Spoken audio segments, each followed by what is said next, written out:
अस्सलामुअलैकुम, good morning class, how are you all. जी टू क्लास बेटा, हमने लास्ट टाइम कौन सा लेसन पढ़ा था? जी सबो खुशगवार माहौल। और उसके जो एक्सरसाइज के पेजेस थे वो हमने बुक पे सोल्व किए थे। नेक्स्ट हमने लेसन पढ़ना है सबक हमदर्दी, सफ़ा नंबर 107 से।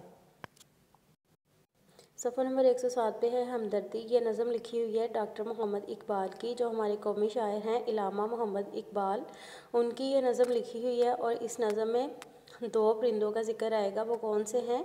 एक बुलबुल है और दूसरा जुगनू है। ठीक है, बुलबुल जो है वो रात के टाइम अंधेरे की वजह से परेशान था और ये सोच रहा था कि मैं अब घर किस तरह से जाऊंगा, और पूरा दिन तो खाना जमा करने में गुजर गया और रात इतनी हो गई है, मैं अंधेरे में घर कैसे जाऊंगा। तो पास ही जुगनू था, तो जुगनू ने फिर बोला कि मैं एक नन्हा सा कीड़ा ही क्यों नहीं हूँ, लेकिन अल्लाह ताला ने मुझे ये सलाहियत दी हुई है कि मैं अंधेरे में रोशनी कर सकता हूँ और मैं तुम्हें उस रोशनी में जो है ना घर छोड़ के आऊँगा।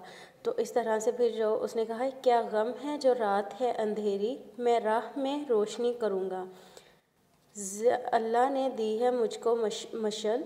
मशल का मतलब कि लाइटन जैसे होती है, या फिर कोई भी रोशनी जो होती है आग का शोला, उससे उसी से ये लफ्ज़ निकला हुआ है। ठीक है, चमका के मुझे दिया बनाया। दिया बनाया मतलब कि वही चीज़ आ गई है जैसे कि चिराग होता है, दिया होता है। ठीक है लोग वही जहाँ में अच्छे आते हैं जो काम दूसरों के।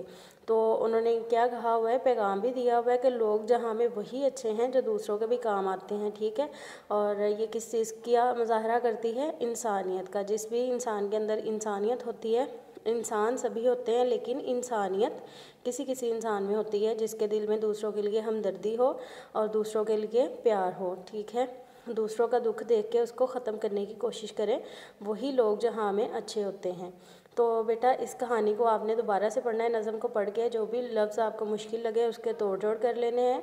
और इसकी जो इमला है वो कहाँ से कहाँ तक आपको गई हुई है, आपने नोट से भी देख लेनी है। और यहाँ पे लिखा हुआ है, क्या गम है जो रात है अंधेरी, यहाँ से लेके आते हैं जो काम दूसरों के, यहाँ तक आपकी इमला है। इसमें जो भी मुश्किल लफ्ज़ हैं जैसे अंधेरी, मशल, रोशनी, चमका, अच्छे, दूसरों, तो ये सारे लफ्ज़ जो मुश्किल हैं वो आपने अपनी नोटबुक पे एक दफ़ा ज़ुबानी राइट करने हैं। ठीक है स्टूडेंट्स, ये आज का आपका काम है। इमला को आपने अच्छे से लर्न करके फिर राइट करना है, चीटिंग नहीं करनी। ठीक है स्टूडेंट्स, ओके, अल्लाह हाफिज़, हैव अ नाइस डे।